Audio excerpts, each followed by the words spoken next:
man named John Douglas, who, in fact, does what I pretend to do in this movie. He specializes in hunting for, prosecuting sexual killers. This whole program is called the National Center for the Analysis of Violent Crime. Tom Harris, the author of Silence of the Lambs, he spoke to several of us, and he developed this bizarre character. And it'll be a bizarre character to the public, thinking that someone like this can't possibly exist. But we know in the National Center this person does exist. He is a composite of several serial killers. Ted Bundy would put a cast on his hand, and when the right victim came along, the victim would help him. He'd hit her in the head, cuff her, and take her away. And then you'll see a pit. There'll be a scene where there'll be a pit, and that's the Gary Heidnik case out of Philadelphia. Why won't you answer me, please? Ed Gein in Plainfield, Wisconsin. He would kill people, and others he'd dig up their graves. Jodie Foster spent quite a bit of time here at the National Center. We wanted her to see some of the crime scene photographs. I wanted her to experience some of the stress of this job. She actually went out on the obstacle course that we fondly call the Yellow Brick Road with one of our new agents' classes. I don't know whether I was surprised, but I sure was impressed. Any movie that you do where you enter into a certain microcosm, it's certainly the world of the FBI, and you learn things that you could go your whole life and never know about. There's a whole part of the movie that deals with entomology and with the Smithsonian's research into insects and bugs. Meet Mr. Acherontia Styx, better known to his friends as the Death's Head Moth. Somebody grew this guy, fed him honey and nightshade. Somebody loved him. I'm fascinated by, and always will be fascinated by, the people that are objects of cruelty and people that are left out. All the scenes that I have with Anthony delve very deeply into that. Just as I want to know what makes somebody go out every day in a week and kill a new person and feed off of that, he wants to know what makes the hero. I trade bits and pieces of my personal life for information about who the killer is. What does he do, this man you seek? He kills women. No, that is incidental. Because he's a psychiatrist, he wants to know what it is that makes her tick. Doctor, we don't have any more time for any of this now. No, I will listen now. Someone who is terrified of psychological analysis must submit to deep, brilliant analysis. After your father's murder, you were orphaned. You were 10 years old. And one morning, I just ran away. Not just, Clarice. What set you off? He attacks her with us almost like a laser beam. He knows how to get information from her. Then something woke you, didn't it? Was it a dream? What was it? I heard a strange noise. What was it? Screaming. And he finally gets it out of her. Do you think if you save poor Catherine, you could make them stop, don't you? You think if Catherine lives, you won't wake up in the dark ever again to that awful screaming of the lambs. Oh, man. For some reason, I lose my appetite watching him. Fava beans. All right, okay. Tell us the story. Anthony Hopkins, I interviewed him. He's one of the most delightful people. And so is Jodie Foster, I must add. They were two of the joys to work with. But I interviewed Anthony Hopkins, and he started talking about, he said, being an actor is overrated. He said, there are only 3 things you have to know. I looked seriously. I said, what are those 3 things, Mr. Hopkins? He said, first you should read the script. Helps to know just a bit about your character and what you're supposed to be saying. He says, secondly, find out where they're shooting the film. Is it the studio? Is it on location? Because if you don't show up, I mean, there's no movie. He said, but the third and most important thing is they have a thing called a mark. And you have to stand on your mark and make sure you know where it is. Because if you're not on your mark, the cinematographer is taking a shot of a blank wall and gets very angry. Good advice. And that was Anthony Hopkins' take on acting. That's a good perspective. You know, the actors on this side of the camera, and of course the director and producers on the other side. What advice do you have for people who want to be in the movie business? So many times I've taught or guest lectured at UCLA, USC, here at Towson University in Villa Julie. The question always comes up, how do you get into the business? And from my own experience, which was, totally by luck playing poker. Lucky breaks, yeah. Lucky breaks kind of thing.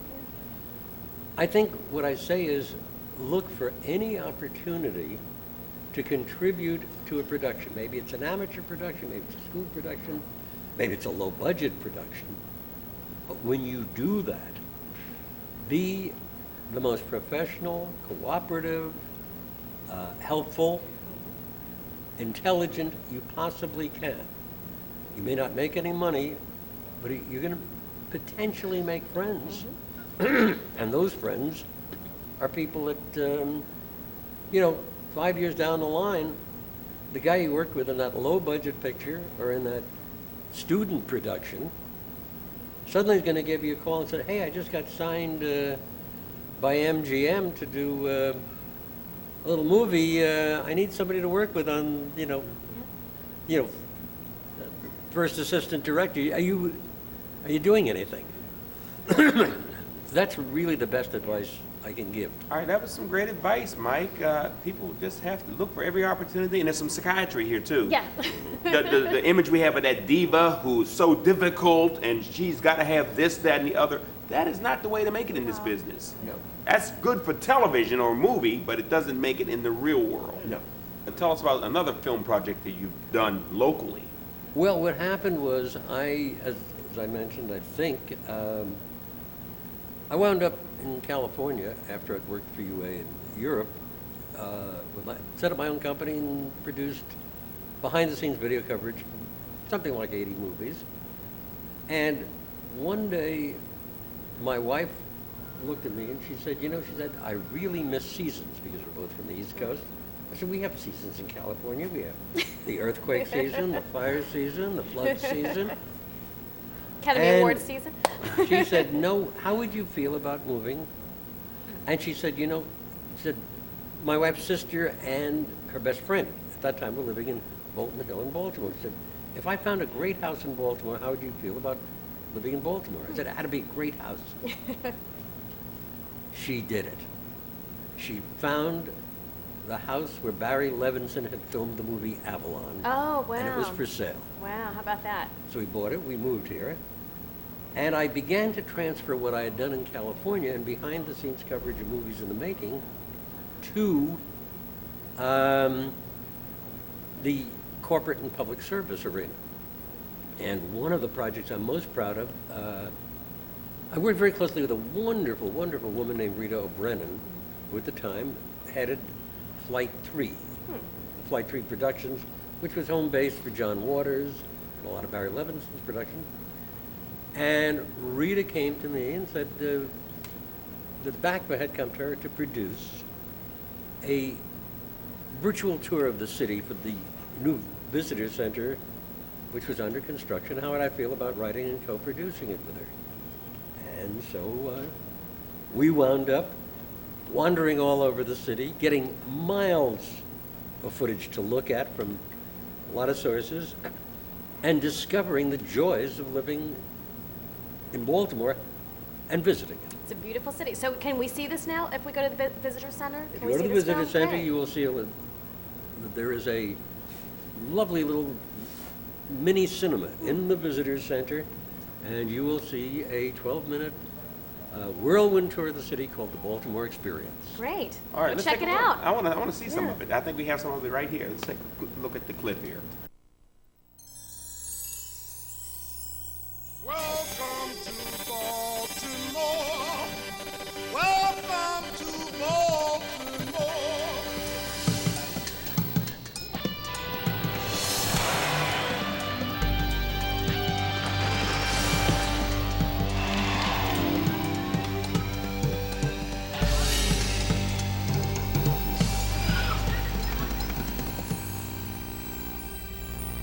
When Baltimore was founded in 1729, some 25 families took up residence.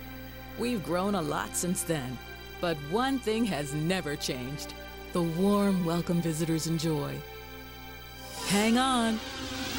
You are here in our world-famous Inner Harbor, the perfect starting point for the Baltimore experience. In the late 1970s, the city's waterfront underwent an amazing transformation. Wharves and pilings gave way to world-class attractions. As gleaming new hotels and facilities sprang up, the city maintained its maritime heritage. Welcome aboard America's only surviving Civil War vessel, the submarine that fired the final shot of World War II, and, when in port, the pride of Baltimore, a perfect replica of the famed 1812 Baltimore Clipper and Maryland's goodwill ambassador. Getting around the Inner Harbor is easy. You never know who you'll run into.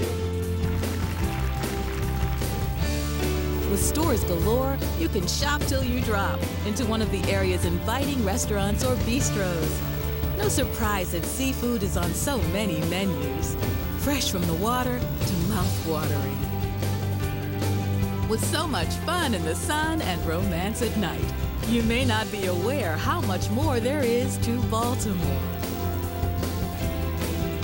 We're a city of neighborhoods, conveniently close together, each with its own personality. It's a short walk north to the Mount Vernon Cultural District, centered around the Washington Monument. We know there's another one a few miles south, but this was the first monument to our first president.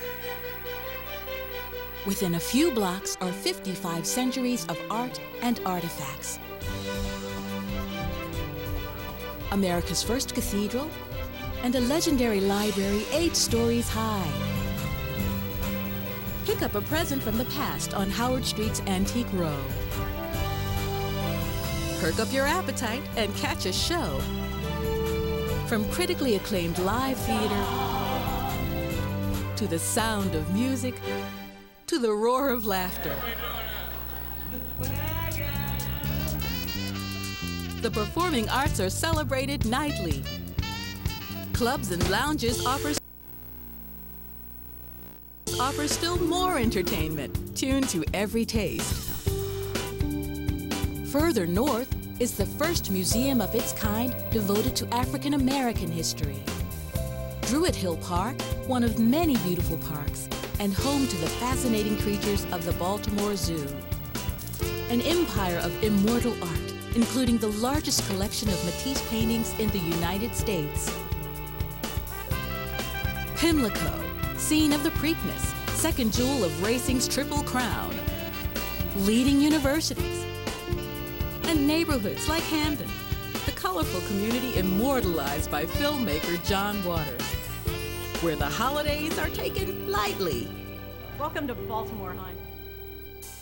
Within eye line of the skyline are biking, hiking, and walking trails, and varied sports facilities. The model for virtually every new ballpark in America is just west of the Inner Harbor. The designers of Oriole Park at Camden Yards had a crazy idea that it was possible to build a modern stadium in the heart of the city with the charm and intimacy of a bygone era. The state-of-the-art M&T Bank Stadium is next door to Oriole Park. Here, championship football, Raven style, is played every fall.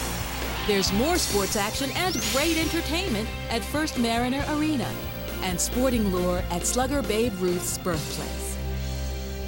We've got museums for just about everything, from riding the rails to America's National Dental Museum.